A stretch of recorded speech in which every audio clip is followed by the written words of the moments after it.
शिविर में हम लोगों को और अन्य बहुत लोगों को जो है ये दस्तावेज परमाना के रूप में सीलिंग पर्चा हम लोगों को दिया गया और वही हम लोगों को साक्ष्य के रूप में इस ज़मीन का पर्चा प्राप्त है। उससे पूर्व से ही हम लोगों को घर था इस पर, यानी वो मालिक हम लोगों को गरीबी को देखते हुए घर बनाने के लिए वैसे दे दिया था। वो आदमी वो पुराना जो है कोई दस्तावेज जो फर्जी लेकर हम पर 44 कर दिया है, यानी पैसा और पावर के बल पर कोई विधायक एमपी से उनको ज़्यादा है लगाओ, उसमें झूठा केस लिख दिया है। धारा 144 लागू है। आप रो क्यों रहे बाबा?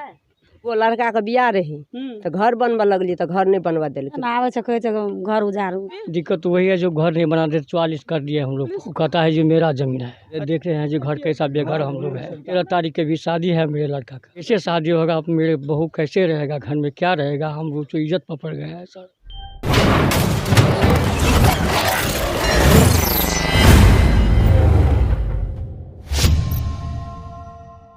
नमस्कार, मिथिला प्रेस देख रहे हैं आप और मिथिला प्रेस की टीम अभी मौजूद है मधुबनी जिला के खुटौना प्रखंड के झझरी गांव में। और यहां पर कुछ ग्रामीणों ने ये शिकायत दी है, ये खबर दी है कि काफ़ी समय से जिस ज़मीन पर वो रहते आ रहे हैं कुछ विवाद वहां पैदा किया जा रहा है।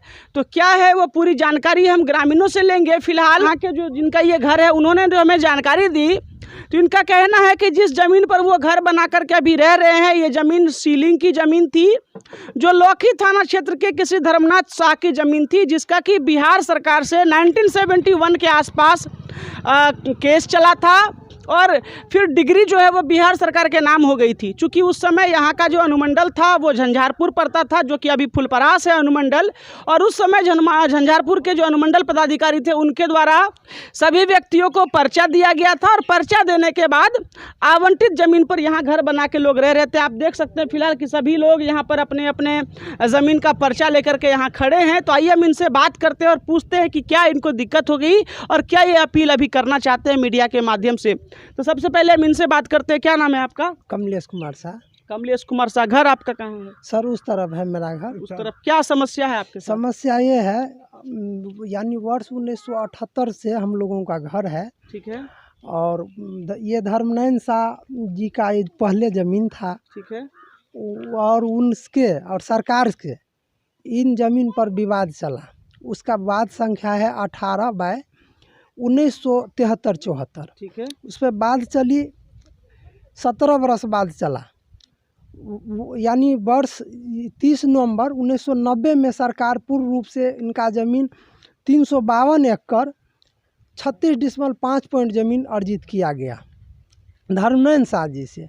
इसके बाद वर्ष 1991 में 15/1/91 को अनुमंडल पदाधिकारी के कार्यालय झंझारपुर के द्वारा अनुमंडल पदाधिकारी, भूमि सुधार पदाधिकारी, उपसमाहर्ता जिसे कहते हैं, और अंचलाधिकारी सभी को द्वारा वहाँ पर शिविर में हम लोगों को और अन्य बहुत लोगों को जो है ये दस्तावेज परमाना के रूप में सीलिंग पर्चा हम लोगों को दिया गया और वही हम लोगों को साक्ष्य के रूप में इस ज़मीन का पर्चा प्राप्त है।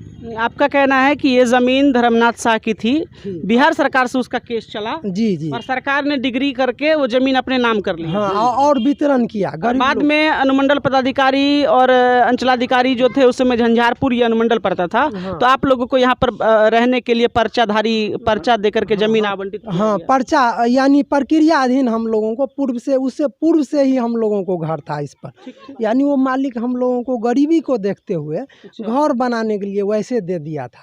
अच्छा, मालिक ने भी दे दिया था और पदाधिकारी ने भी दे दिया। हाँ, हाँ। अभी वर्तमान में क्या दिक्कत है? वर्तमान में कोई तीसरा आदमी जिनसे वो धर्मनयन शाह जी ने अर्जित किया था, खरीदा था ज़मीन, वो आदमी वो पुराना जो है कोई दस्तावेज जो फर्जी लेकर हम पर 44 कर दिया है झूठ मूठ का। अच्छा। जिसका कोई अस्तित्व नहीं है, वो झूठा। क्या कौन किया है, नाम बताइए? हाँ, फूल कुमार मंडल नाम है। थाना कौन सा पड़ता है आपका? थाना लोकहा।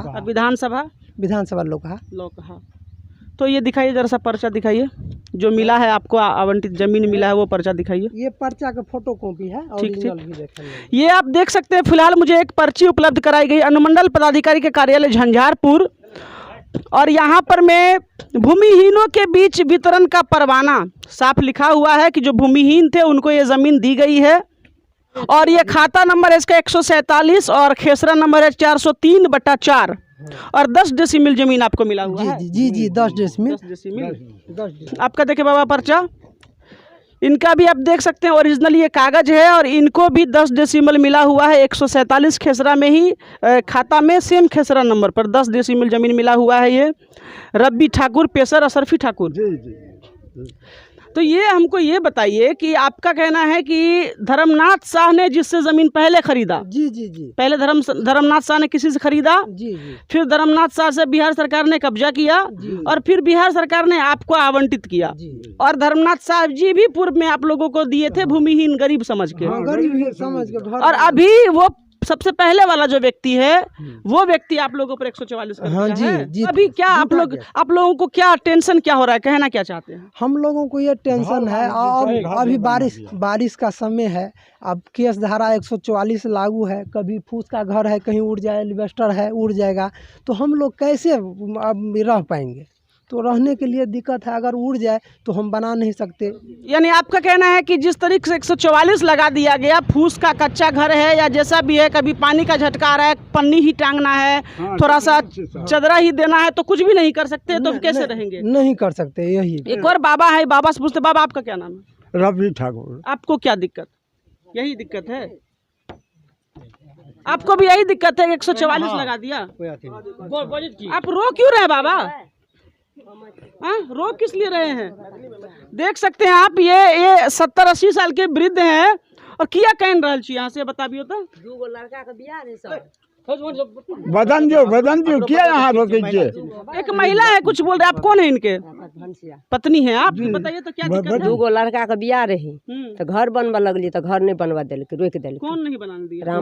रामा मंडल और फूलचंद मंडल, ओकर बाप रहे से बुचन मंडल। अच्छा, तो आप लोग इसके लिए शिकायत नहीं किए? तो हम लोग को नहीं केलिए किछो न, जे भेले से हम लोग को रुकलिए, गेलिए थाना और पर ओतऽ गेलिए हम लोग। तो देखिए ये 70-80 साल के वृद्ध हैं, इनके भी साथ भी वही समस्या है कि ज़मीन सरकार ने ज़मीन दे करके बसाया और जिस जमींदार का ये ज़मीन था उसने भी इन लोगों को गरीब समझ के यहाँ रहने को दिया था। और जब सरकारी प्रक्रिया से ये ज़मीन गुजरी है तो सरकार ने भी इन भूमिहीनों को पर्चा दिया। जी ये सबूत दिखा रहे। एक और महिला में इनसे पूछते, आपका क्या नाम है? रूबी देवी। रूबी देवी, कहाँ घर है आपका? झांझरी। यहाँ पे कहाँ घर है? यहाँ घर। यही घर है? हाँ। आपका भी यही कंडीशन है? हाँ।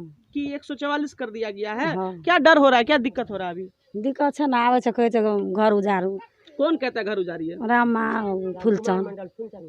तो ये तो अच्छा, तो अभी आप लोग क्या चाहते हैं, क्या कहना चाहते हैं मीडिया के माध्यम? घर और नहीं बनबे, एलिवेस्टर और नहीं दिए दै छै तो कहै एलिवेस्टर और देबे, घर और पर रहबे। यहाँ ये मैं आपको दिखाता हूँ, ये देख सकते हैं आप, ये कच्चा घर है और इस तरफ आप देखिए कि ये पक्का घर अभी बना नहीं है, ये बन ही रहा है। और जो विडंबना की बात है कि जो गरीब लोग हैं, जो मजदूर लोग हैं, जिनको कि रहने को घर नहीं था, तो पूर्व में भी ये जिसकी ज़मींदारी थी, धर्मनाथ शाह जो नाम बता रहे हैं, उस व्यक्ति ने भी इन भूमिहीनों को, इन गरीबों को रहने के लिए यहाँ पे आसरा दिया कि आप यहाँ घर बना के रहिए। बाद में बताया जा रहा है कि सरकार से उस ज़मींदार का चला केस और सरकार ने डिग्री हासिल की और सरकार के जो पदाधिकारी हैं, झंझारपुर अनुमंडल ये हुआ करता था जब, तब उन लोगों को यहाँ पर में पर्चा निर्गत करके ज़मीन आवंटित किया गया। और आज इसी गांव के एक व्यक्ति जिसका कि फूल कुमार मंडल और क्या राम कुमार मंडल नाम बता रहे हैं, और ये भी बात सामने निकला कि धर्मनाथ शाह ने पहले उन लोगों से ज़मीन खरीदी थी। यहाँ पे सोचने वाली बात है कि धर्मनाथ शाह ने जिससे भी खरीदी हो, धर्मनाथ शाह से बिहार सरकार ने डिग्री में वो ज़मीन हासिल कर ली और इन लोगों को दिया। तो फिलहाल आप देख सकते हैं काफ़ी सारे लोग यहाँ पर जमा है। इधर भी देखिए कि महिलाएं हैं यहाँ पर। और आइए हम दिखाते हैं वास्तविकता कि कहाँ कहाँ लोग हैं, क्या क्या उनका स्थिति है, कैसा उनका घर है और क्या समस्या है। क्या बोल रहे हैं? घर नहीं बना, जैसे कंकरा के बियाह छै, घर देखियो ना। ये एक और फूस का झोपड़ी है, ये घर आप देख सकते हैं। और ये बाबा है यहाँ पर, क्या नाम है बाबा? महेंद्र मंडल। आपका है ये घर? जी। क्या दिक्कत है अभी? दिक्कत तो वही है, जो घर नहीं बना दे 44 कर दिए हम लोग पर। कौन कर दिया 44? फूल कुमार मंडल और रामा मंडल। क्यों कर दिया 144? वो कहता है जो मेरा जमीन है। अच्छा, जबकि ये जमीन आपको सरकार के तरफ से मिला हुआ है। जी सर। तो क्या कहना चाहते हैं, अभी दिक्कत क्या हो रही है और क्या कहना चाहते हैं? दिक्कत तो ये है जो हम लोग को 44 कर दिए हैं, घर नहीं बना देते थे। देख रहे हैं जो घर कैसा बेघर हम लोग है। और 13 तारीख के भी शादी है मेरे लड़का का। अच्छा, और कैसे शादी होगा, मेरे बहू कैसे रहेगा, घर में क्या रहेगा, हम लोग तो इज्जत पर पड़ गए हैं सर। तो देखिए सोचने वाली बात है। देखिए वृद्ध व्यक्ति हैं यहाँ पर, ये महिला है वृद्ध जो कि कह रही है इनके घर में इनके लड़के की शादी है 13 तारीख को, और ये जमीन सरकार के तरफ से उन लोगों को रहने को दिया गया है और इस पर कहीं ना कहीं गलत तरीके से 144 धारा लगवा दी गई है और फिलहाल सभी कामों को रोक दिया गया है। तो लोगों का टेंशन है, लोगों की चिंता है कि शादी ब्याह है, घर में बहू आएगी तो कहाँ रखेंगे। बरसात का मौसम आने वाला है, पानी पड़ने लगता है, फूस का घर है, कहीं चूने लगता हो, कहीं कुछ होने लगता हो, लोग उस पर कहीं पे पॉलीथीन डालना चाहते हो, कहीं पे एस्बेस्टस डालना चाहते हो, तो कुछ भी नहीं कर पा रहे 144 लगने के कारण। हाँ, कुछ नहीं कर पाते हैं। तो वो जो व्यक्ति 144 लगा दिया वो कहना क्या चाह रहा है आप लोगों से और फिर क्या आप लोग निपटारा चाहते हैं? वो चाहता है जो घर खाली करो, मेरा घर है। अच्छा, हम कहता है जो मालिक दिया है जमीन सरकार का, हाँ। और सरकार हम लोग को पर्चा बना कर दी, जमीन तो मेरा हुआ। हाँ। तो जमीन तुम्हारा कैसे हुआ, जमीन तो मेरा है, घर नहीं बनाने देंगे। कभी जैसे भी लगाता है, कभी कुछ भी बोलता है। क्या कहता है? जैसे से घर तोड़ देंगे बोलता है, दवा दिखाता है, पैसा है, सामान है, दबंगई दिखाता है। हाँ दमंग दिखाता है। तो आप लोग इसका लिखित शिकायत वगैरह कहीं नहीं दे रहे हैं, आवेदन पता? थाना में दिए हुए थे। तो थाना क्या कह रहा है? थाना कुछ नहीं किया, उन लोग को केस करके भेज दिया। हम लोग भी 3 आदमी के नाम दिया, 2 आदमी को छांट करके, बस एक तो फुल कुमार मंडल को नाम दिया है 107 में। तो अभी क्या आप लोग अपील क्या करना चाहते हैं? हम लोगों को यही जो हमको न्याय मिले, न्याय। हाँ न्याय मिलना चाहिए हम लोगों को। ये जमीन है, एक ठो के मिल जाए सरकार। हाँ घर एक ठो का मिलना हम लोगों को चाहिए। जो ये समस्या से छुटकारा दिलाया जाए और क्या। और शांति ढंग से रहे हम लोग, हाँ हम बस शांति ढंग से हम लोग को रखवा दीजिए। दबाव डालता है। जी हम लोग लड़ना नहीं दबाव कौन चाहते। डालता है? वही राम नहीं मान रहा। हाँ तारीख पे भी जाने नहीं देता है तारीख पे नहीं जाने देता है। हाँ रास्ता में रोक राख करता है। क्या बोल रहे हैं तारीख पे? जब जाते हैं जिस रोज तारीख हम लोगों को रहता है तो रास्ते में वो लोग डराता धमकाता है। यहाँ आप देखिए कि एक फूस का घर है, झोपड़ी है यहाँ पर, और इस घर में भी बता रहे हैं कि लोगों को यही समस्या है कि घर नहीं बनाने दिया जा रहा है। इनके यहाँ भी शादी है, तो यहाँ आप देख सकते हैं कि निर्माण कार्य शुरू था लेकिन उसको रोक दिया गया है। ऐसे में मिथिला प्रेस ये अपील करती है कि जो भी अभी यहाँ के सक्षम पदाधिकारी हैं, अपील करना चाहूँगा मिथिला प्रेस के माध्यम से कि इन लोगों की बात को सुनी जाए। और क्या ये मसला है, जब बिहार सरकार ने इन लोगों को ज़मीन दे करके, पर्चा दे करके यहाँ पर बसाया है, तो जिसको बसाया उसको उजाड़िए नहीं। इसी अपील के साथ मिथिला प्रेस ये अपील करती है कि अगर आपके आसपास भी कोई घटना, कोई समस्या हो तो उसकी सूचना हमें दें। साथ ही साथ अन्य सभी खबरों के लिए आप देखते रहिए मिथिला प्रेस। जय हिंद, जय भारत।